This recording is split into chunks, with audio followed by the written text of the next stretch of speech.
By the year 2028, a simple paper cut could literally be a death sentence. I mean, just think about that for a second. And the craziest part of that whole terrifying biological reality, the universe might have actually carved us a warning about it in a British wheat field back in 2012. Right. I know it sounds like the opening to some science fiction thriller, but the data, the timelines, and the historical documents we are looking at today make it just chillingly real. Welcome to this custom-tailored deep dive. If you're listening right now, you've handed us what might be the most fascinating, unconventional, and honestly massive stack of source material we've ever synthesized. Yeah. It's not just one field of study today, is it? Yeah. We are crossing centuries and entirely different disciplines to try and understand a modern crisis. Exactly. I mean, we have cold, hard global health data from the Lancet and the Wellcome Trust. We're pulling from historical archives, tracking the early 20th century philanthropic efforts of the Rockefeller Foundation. And then on top of that, we have deep philosophical texts exploring ancient Hindu concepts of dharma and karma, plus clinical hour-by-hour physiological breakdowns of the 23-hour fasting cycle. Which is wild. And we've even got Wikipedia entries on 17th century epistemology, specifically the philosophy of direct and indirect realism. And anchoring that entire seemingly chaotic web of information are the highly detailed, deeply personal whistleblower accounts of a physician named Dr. Kadiyali Srivatsa. Right. Our mission today is to weave all these disparate threads together. We are staring down the impending collapse of modern medicine due to antimicrobial resistance AMR, basically the era of the superbug. But we aren't just going to look at the biology of mutating bacteria, right? We are going to examine this impending collapse through the lens of ancient spiritual law, the dark history of institutional arrogance, and one doctor's relentless quest to restore human biological agency. Before we jump into the deep end, though, it's worth noting something for you, the listener. The documents you've provided contain some incredibly sharp, pointed critiques of massive political and economic systems. Yeah, they take aim at the National Health Service in the UK, the global pharmaceutical complex, and historical titans like the Rockefellers. So our role in this deep dive isn't to validate a specific political ideology or to take any partisan stance. Right. We are just acting as interpreters of this material. We're going to lay the raw data, the historical parallels, and the profound philosophical arguments out on the table for you to examine impartially. Exactly. And we have to start with the most bizarre piece of the puzzle, like the entry point. We are looking at this striking, almost unbelievable convergence between a very real biological timeline. The crisis window for global AMR collapse predicted for 2028 to 2030. Right, that timeline, and a literal cosmic anomaly, a massive crop circle that appeared in the United Kingdom in August of 2012. The visual details of this crop circle, as documented in the materials, are absolutely staggering. I mean, this wasn't some haphazard circle pressed into the wheat by teenagers with planks of wood. No, not at all. It was an incredibly complex, massive geometric formation. Specifically, it perfectly depicted the Tibetan Buddhist symbol of the endless knot. And in ancient Sanskrit texts, this specific symbol is known as the Srivatsa. The Srivatsa, which happens to be the exact surname of the whistleblower whose private logs and medical disclosures we are reading today. I mean, you cannot make that up. It's a synchronicity that absolutely demands attention. But it isn't just the shape or the name that the source material highlights. It is the precise to-the-day timing. Oh, this part gave me chills. Right. This massive endless knot appeared in the UK fields on the exact day in August 2012 that Dr. Srivatsa returned to the United Kingdom after spending 2 years in self-imposed exile in Germany. Okay, so he touches down in the UK, and simultaneously this massive Srivatsa knot is carved into the earth. How do the philosophical texts we're analyzing interpret this? Because obviously you have the skeptical view of crop circles as elaborate art projects. Sure, but the sources view this through a much more profound lens. They interpret this not as a prank, but as a literal, physical, cosmic warning to humanity. A warning about what, exactly? Well, the endless knot represents the inescapable, infinite intertwining of cause and effect. It is the visual representation of karma, the absolute certainty that every action eventually circles back. Wow. And the documents tie this warning directly to the socioeconomic and political climate of the UK and the NHS at that exact moment in 2012. Right, because 2012 in the UK was kind of a powder keg.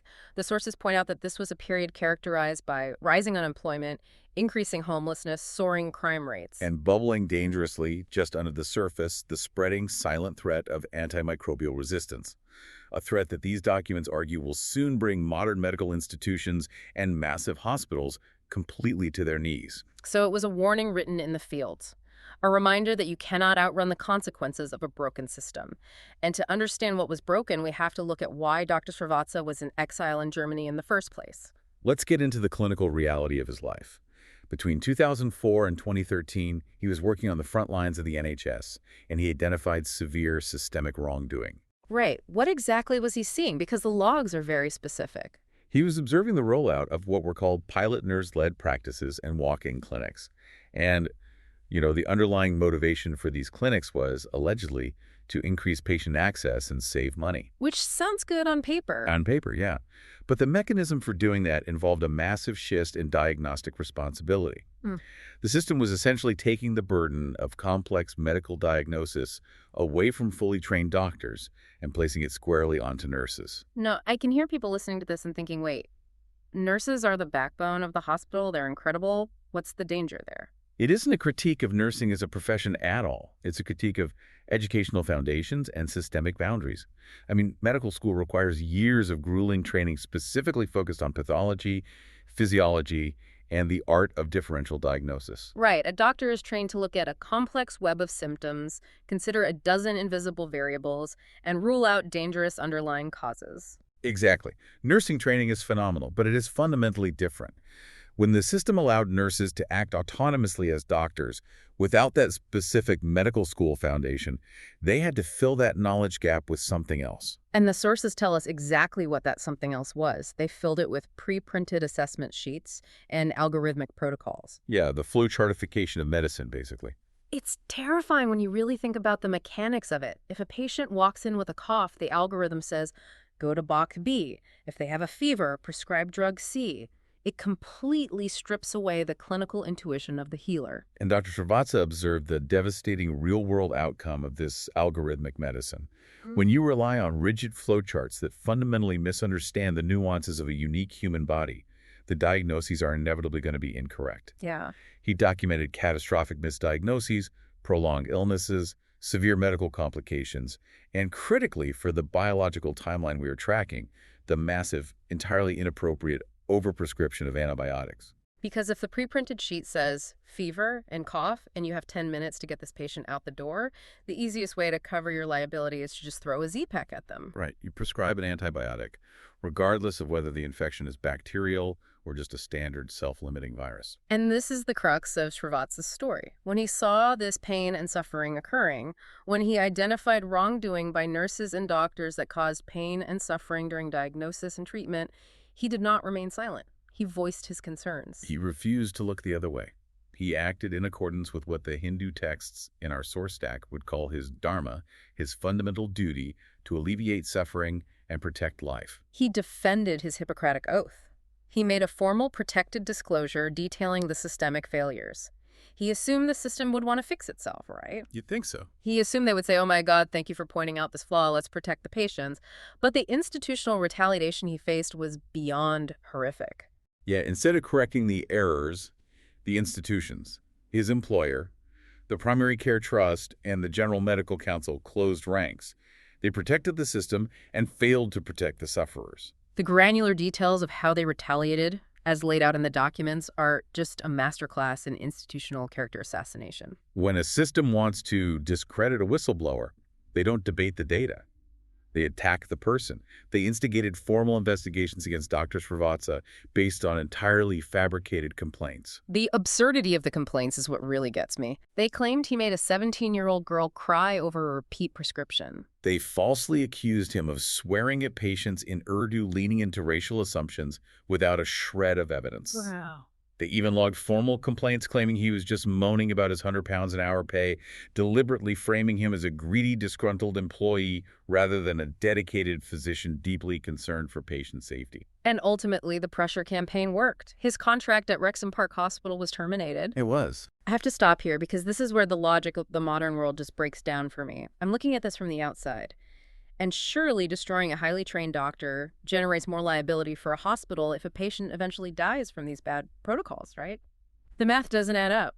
Why would a health institution actively destroy a doctor who is trying to save patients? Well, it only seems illogical if you are operating under the assumption that large institutions possess a moral compass.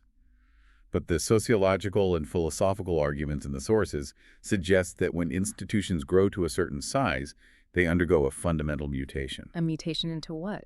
Their primary directive ceases to be patient care. Their primary directive becomes self-preservation. Dr. Srivatsa's documents use a very specific phrase for this: safety netting. Now, I've heard safety netting used in a clinical context, like telling a patient, if your fever spikes again tonight, go to the emergency room. That's a safety net. Right. But the institution weaponized the concept.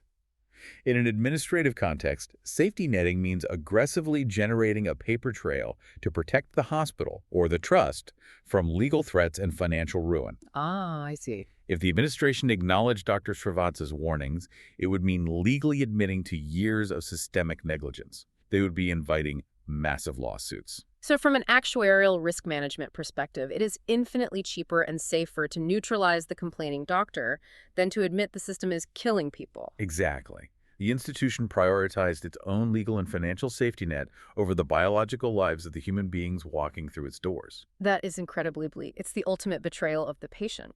But what is truly fascinating about the historical sources we're analyzing is that they prove this kind of institutional blindness didn't just spontaneously generate in the NHS in 2004. No, not at all. If you trace the roots back, Srivatsa's suppression is part of a much older, darker playbook. Exactly. The historical context provided in the sources transports us back over a century, specifically to the years 1904 and 1906 in the United States. This was the era of John D. Rockefeller Sr., his son John D. Rockefeller Jr., and their chief business advisor, Frederick Taylor Gates. They possessed unimaginable wealth, and they set out to, quote-unquote, modernize global medicine. Yeah, I feel like modernize is a very sanitized word for what actually happened. Extremely sanitized. They funded the Rockefeller Institute for Medical Research, and through their massive philanthropic power, they systematically shaped medical education to focus almost exclusively on pharmaceutical, allopathic interventions. And to do this, they had to actively eradicate the competition. They targeted folk medicine, herbalists, homeopaths, and traditional healers. And they did it through fear. They used their influence to persuade the public that anything other than their newly standardized, chemical-based allopathy was dangerous quackery. But here's the most crucial contrast the source material draws, and it is central to this entire deep dive.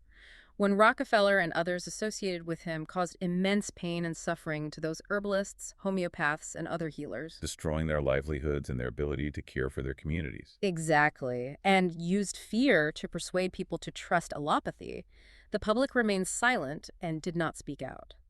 The institutions and those in power failed to protect the sufferers or correct the errors. The public accepted the new system. They allowed the cruelty to happen. Contrast that with Dr. Srivatsa a century later, looking at a broken allopathic system and refusing to stay silent. And this is where the ancient Hindu philosophy integrated into the sources provides a really profound lens for understanding power. Let's dig into that, because the Vedic perspective on this history is mind-bending. According to Hinduism, these massive institutions and the leaders who run them fail to realize what they're actually doing to themselves on a cosmic scale. Right. The institutions and leaders used their authority to reveal their true nature when they treated individuals as insignificant, harassed, humiliated, and destroyed their families, homes, and livelihoods, assuming no one was watching. They operated under the fallacy of invisibility because they controlled the media, the medical boards, the funding. They thought they were immune to consequence. They were unaware or unconcerned, but the ancient text argued that the universe is always watching. Their moral bankruptcy was being recorded on a cosmic ledger. And the sources make a vital point about Dr. Srivatsa's motivation in this regard. When he fought back against the NHS, Dr. Srivatsa did not do this for revenge, but because silence allows cruelty to persist. The trauma his family endured in Germany, the financial devastation, he wasn't motivated by vindictiveness. We are urged by these documents to recognize the wrongdoings of the past and consider what happened to the nation, its leaders, and institutions that failed to see who they were mistreating. There's a specific quote from the material that really drives this home. The person you humiliate today might hold power over you tomorrow. Treat others with respect, not because of who they are, but because of who you are. It gave me chills reading that. It is a radical inversion of how power traditionally operates. True power isn't the ability to crush someone beneath you. True power is the integrity of your own actions, regardless of the target's perceived status. And when a medical system lacks that fundamental respect for the individual, it falls into what the sources call the charity trap. I want to explore this because when we look at the legacy of the Rockefeller Foundation or even the modern NHS, it wears the mask of extreme benevolence, right? Oh, absolutely. Billions of dollars spent, massive hospitals built, subsidized pills handed out to the masses. It looks like the ultimate good. But the sources argue that this specific brand of charity is basically a Trojan horse. It actually creates profound dependency. Exactly. When a billionaire philanthropist or a massive medical state hands out quick fix pills that mask symptoms without addressing the root biological cause, they aren't empowering the patient. They are conquering the free will of the receiver. They are making the patient a dependent subject in their economic ecosystem. Like, if I cure you, you don't need me anymore. But if I manage your symptoms with a daily pill, you are a customer for life. And to manage millions of customers, the system has to strip away their humanity. This is what Dr. Srivatsa describes as statistical morality. You cease to be a unique spiritual and biological entity. You become the 45-year-old male in room 302 with a BMI of 28. Yeah. You become a data point to be managed by the pre-printed assessment sheet. And over time, this trains the public into a state of learned helplessness. We stop listening to our own bodies. We get a headache, and instead of asking, am I dehydrated? Am I stressed? Am I sleeping poorly? We immediately outsource the solution to the system. We surrender entirely to the authority of the white coat, which perfectly sets up one of the most brilliant, unexpected analogies in the source stack. Oh, the Wikipedia entry on direct and indirect realism. Yes. I have to admit, when I first saw 17th century epistemology sitting next to global health data on superbugs, I thought someone had mixed up their browser tabs. But when you map it onto the medical system, it is flawless. It's a staggering conceptual link. Let's break down the philosophy first for everyone listening. Okay, so in the realm of philosophy, direct realism argues that we perceive the external world exactly as it is. When I look at an apple, I am directly experiencing the physical reality of that apple. Right. But indirect realism, which was championed by thinkers like John Locke, argues the exact opposite. It says we don't experience the external world directly at all. We only experience an internal mental representation of that world. We are experiencing the shattered on the cave wall, not the object casting the shadow. Exactly. And the medical system has entirely adopted indirect realism. When the walk-in clinic nurse or the hurried doctor looks at a patient, they aren't looking directly at the human being in front of them. That would be direct realism. Instead, they're looking at the chart. They're looking at the algorithmic pre-printed sheet, the blood test ranges, the BMI score. They're looking at the representation of the patient. They have fundamentally mistaken the map for the territory. That is the tragedy of modern diagnosis. When a medical professional practices indirect medical realism, the algorithm supersedes the human. Right. If the pre-printed sheet says the patient's metrics are within a normal range, but the patient is sitting on the exam table in absolute agony, the system is explicitly trained to trust the representation over the physical reality. And when you apply that systemic blindness, that algorithmic arrogance across decades and across millions of patients, when you have a system mindlessly prescribing antibiotics based on flowcharts rather than deep clinical intuition, the bill eventually comes due. And that bill is antimicrobial resistance, AMR. The data we have from the Lancet and the Wellcome Trust regarding AMR is just the stuff of nightmares. We are not talking about a minor statistical uptick in hospital-acquired infections. We are talking about an existential threat to human life. The forecasts predict 39 million direct deaths attributable to AMR between 2025 and 2050. And by the year 2050, the models show that we will be facing 10 million deaths annually.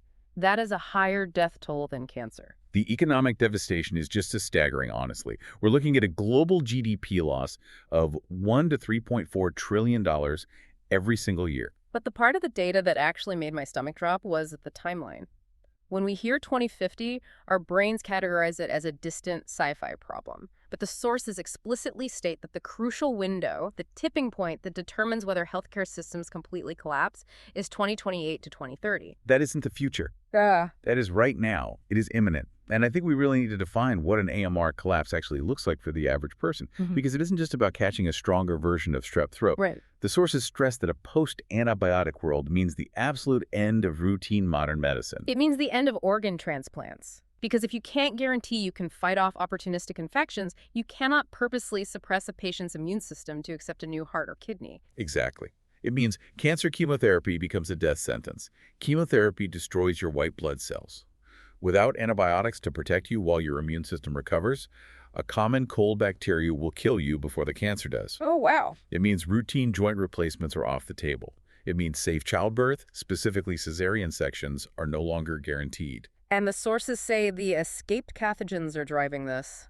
ESCAPE is an acronym that the medical journals use, and it stands for Enterococcus faecium, Staphylococcus aureus, Klebsiella pneumonia, Acinetobacter baumannii, Pseudomonas aeruginosa, and Enterobacter species. These specific bugs, along with their resistance to last resort nuclear option drugs like colistin, are quite literally bringing modern hospitals to their knees. But I want to pause here. I want to know how these single-celled organisms are defeating billions of dollars of pharmaceutical engineering.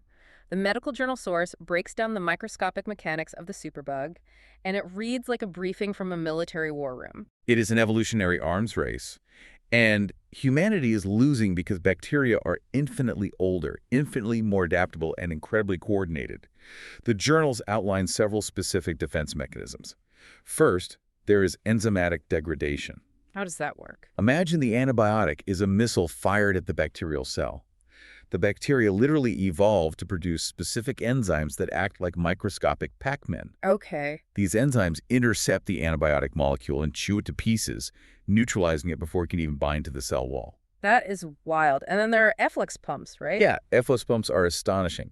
The bacteria actually construct complex protein channels in their cell walls that act like microscopic bouncers. Wait, like a microscopic bouncer? Exactly. As soon as the antibiotic molecule breaches the cell membrane and enters the bacteria, the efflux pump grabs it and physically ejects it back out into the bloodstream. It pumps the poison out faster than we can put it in.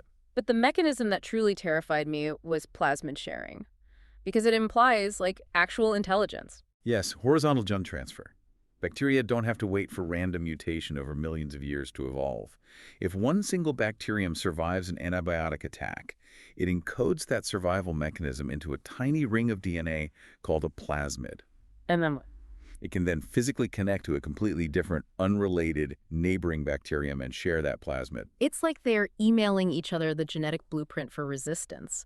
One bug figures out how to survive, puts the code on a microscopic USB drive, and hands it to the rest of the army. It's terrifying. And finally, they use biofilm formation, where millions of bacteria lock together and secrete a physical, impenetrable slime fortress around themselves that antibiotics literally cannot penetrate.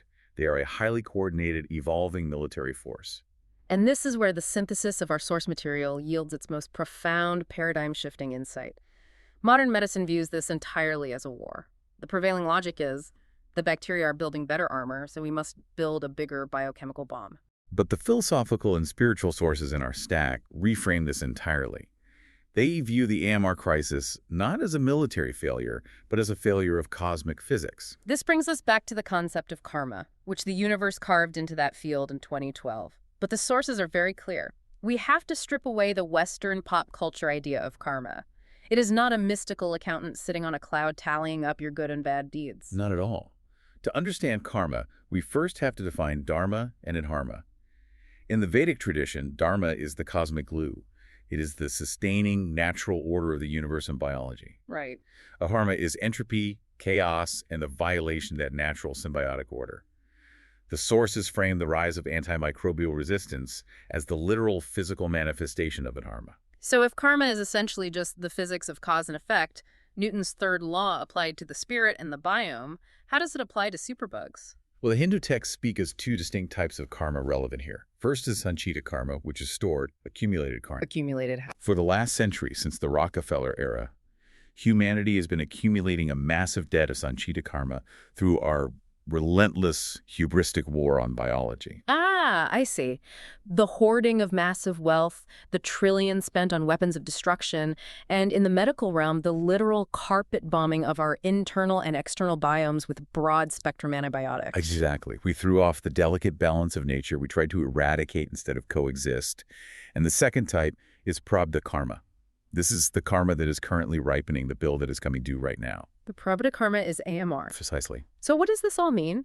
It means the superbug isn't some demonic entity attacking humanity out of nowhere. The superbug is the universe holding up a mirror to our own aggression. Yes. We waged an unnatural chemical war on nature, and nature is simply balancing the books. It's adapting to survive our violence. It is the ultimate tragedy of the commons realized on a microscopic biological scale. And if the root cause of this impending collapse is our reliance on external, artificial interventions that disrupt natural order, the charity trap of endless pills, then the solution must involve a radical return to self-reliance and biological balance. Which brings us to the inclusion of the 23-hour OMAD fasting cycle in our source stack. Now, when I first reviewed the materials, I was genuinely confused. I thought, why is a clinical dietary protocol sitting next to global data on superbugs and deep dives into ancient Hindu philosophy? It seems completely disconnected at first glance. Right. But the metaphor of the warehouse makes it the absolute perfect illustration of Dr. Srivatsa's point about dependency versus the power of self-healing. It really grounds the esoteric philosophy in hard, observable human physiology. Let's walk everyone through the hours of the OMAD 1 meal a day fasting cycle, because what happens in the body is a perfect microcosm of the larger societal crisis. Let's do it. So you eat your meal. For the first 4 hours after eating, your insulin levels are high. Insulin is essentially a one-way storage valve. The body is focused on storing energy, and the doors to your fat vaults are locked tight. You are running entirely on the external fuel you just consumed. Then we hit the window of hours 4 to 12. This is where ghrelin, the hunger hormone, begins to spike. Oh, that's the tough part. Right. The clinical sources note that this is the window where most modern people absolutely panic. They feel shaky, their stomach rumbles, they feel a dip in energy, and they genuinely believe they're starving. But they aren't starving. They are just addicted to easy external fuel. It's like a hybrid car that has relied on gas for so long it has completely forgotten how to engage its massive internal backup battery. That's a great analogy. And this perfectly mirrors the medical dependency we've been discussing. The panic of hunger is exactly like the panic of a minor symptom.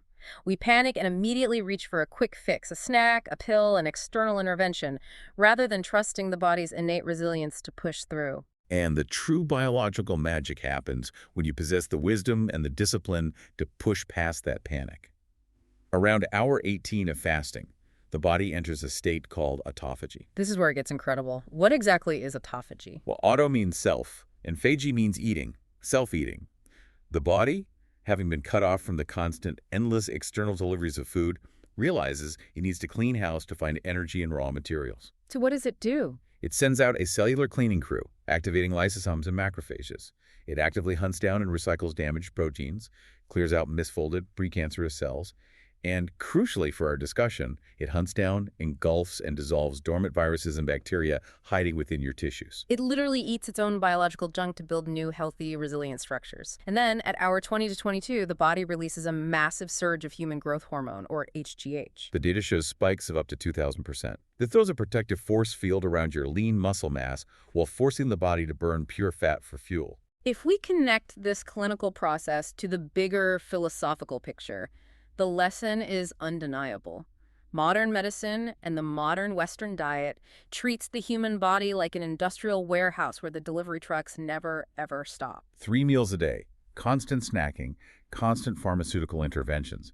Because the deliveries never stop, we never lock the warehouse doors to let the internal cleaning crew do its vital work. We actively prevent our own bodies from healing themselves because we are entirely trapped in the dependency of the charity trap. We rely on the external. Fasting in this context isn't just a diet. No, it is a biological return to Svadharma, your personal duty and your inherent natural state of being. It scientifically proves that the human body possesses a profound, almost quantum ability to heal itself, to maintain its own dharma, if we simply get out of the way. If we stop relying on profit-driven external inputs and let the machine run the way it was designed. It is the physical embodiment of reclaiming your agency. You are intentionally starving the adharma, the excess, the chaos, the dependency, and you are feeding the dharma, the natural, self-regulating order. But to make that transition, to break free from the algorithmic walk-in clinics and the charity trap, requires deep knowledge. It requires a weapon of wisdom. Which brings us to the culmination of Dr. Srivatsa's journey and the creation of Dr. Maya GPT. And here is where Dr. Srivatsa's background provides such rich context. He didn't just stumble into the role of a healer and a warrior against this system. No, the sources highlight his ancestral lineage. He belongs to the Kadiyali Brahmin family, which has deep historical links to the Uluru Kartikeya temple in Karnataka, India. The symbolism here is incredibly potent, right? Extremely. In the Hindu pantheon, Kartikeya is the deity of both war and healing. He is the divine physician who wields a specific weapon, the Vel, to pierce ignorance and destroy demons, thereby protecting the cosmic order. The text we reviewed explicitly framed the AMR superbugs not just as biological bacteria, but as modern Asura's demons of chaos and entropy threatening the survival of humanity. And so Dr. Srivatsa is framed by these texts as a modern warrior wielding a new kind of weapon. The sources draw a direct parallel between him and Charaka, the legendary 2nd century BCE Indian physician. Charaka bypassed the elite, gatekeeping priests of his era by compiling massive texts on natural herbs and holistic intuition, essentially empowering everyday people to heal themselves without relying on the corrupt authorities. And where Charaka used Sanskrit texts and herbal knowledge, Srivatsa is using artificial intelligence and code in the 21st century. He created Dr. Maya GPT. And this isn't just a standard symptom checker app, is it? Not at all. It is an entire AI ecosystem designed around complex, color-coded, intuitive symptom analysis. And we have to be clear on how this works because the goal of Dr. Maya is the exact polar opposite of the NHS walk-in clinics he blew the whistle on. The goal of the NHS algorithm was to quickly diagnose you so you could be sold a pill and pushed out the door to clear the waiting room. Exactly. The goal of Dr. Maya is to empower the patient with actual knowledge. Right. Let's look at a concrete scenario. Imagine a mother with a child who has a high fever and a sore throat. In the old system, she goes to the walk-in clinic. The nurse looks at the indirect realism flowchart, ticks the boxes for fever and throat pain, and hands the mother a prescription for amoxicillin. It takes 5 minutes. The mother feels helped, but she has just contributed to the AMR crisis for what was likely a viral infection. Now contrast that with Dr. Maya GPT. The mother inputs the specific, nuanced symptoms into the AI. Because Dr. Maya is trained on vast amounts of deep clinical data, the kind of differential diagnosis a highly trained doctor uses, it doesn't just spit out a drug recommendation. Right. It analyzes the specific presentation, perhaps noting the absence of exudate on the tonsils or the presence of a viral rash, and uses a color-coded system to visually explain the risk level to the mother. It tells her, green zone, this is a 95% probability of a self-limiting rhinovirus. Your child needs rest, hydration, and time. No antibiotics are necessary. It completely bypasses the flawed, profit-driven, liability-fearing algorithms that mistake the map for the territory. It educates the mother instead of creating dependency. It restores the free will of the patient. It breaks the charity trap by giving the individual the knowledge to understand their own biology. And this brings us to the profound emotional and philosophical climax of the material.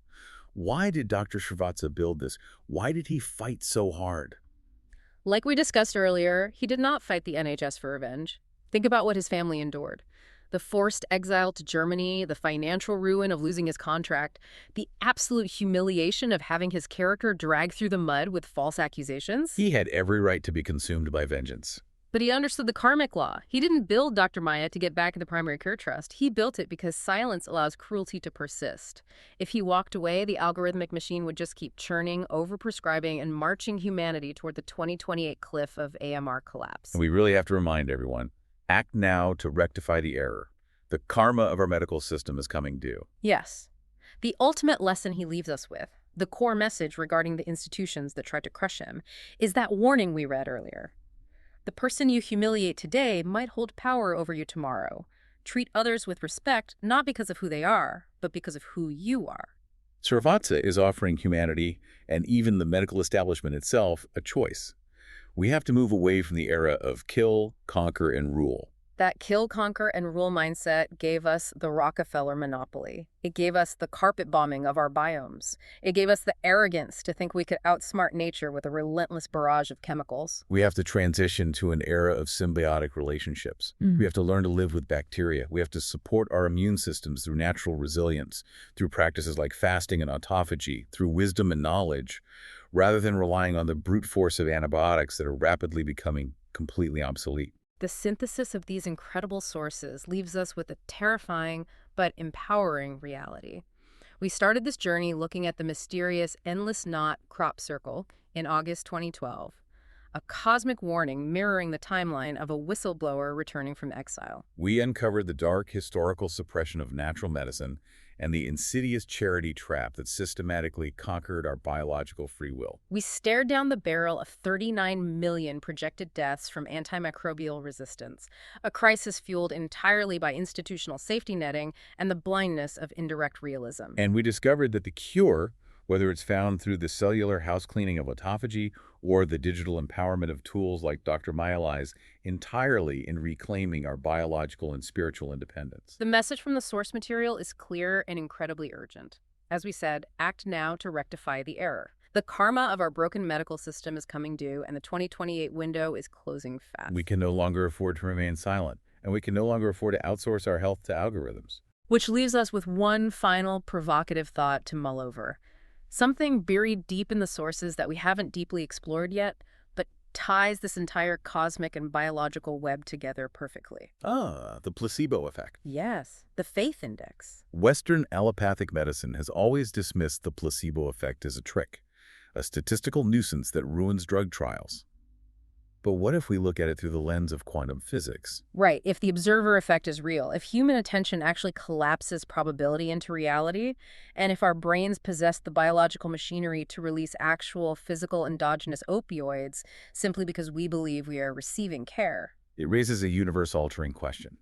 What happens when millions of people shift their belief away from a broken, profit-driven, failing medical system and redirect that immense quantum power, that faith index, back into their own bodies? What happens when humanity collectively realizes that the ultimate power to heal has always been ours? If the murky diagnostic waters of our modern healthcare system are failing, if the antibiotics are losing the war, maybe it's time we stop looking for an external chemical savior to rescue us and start trusting the ancient blueprint written into our own biology. It really makes you rethink everything. It does. Thank you for taking this deep dive with us today. Remember, health is knowledge, and knowledge is free will.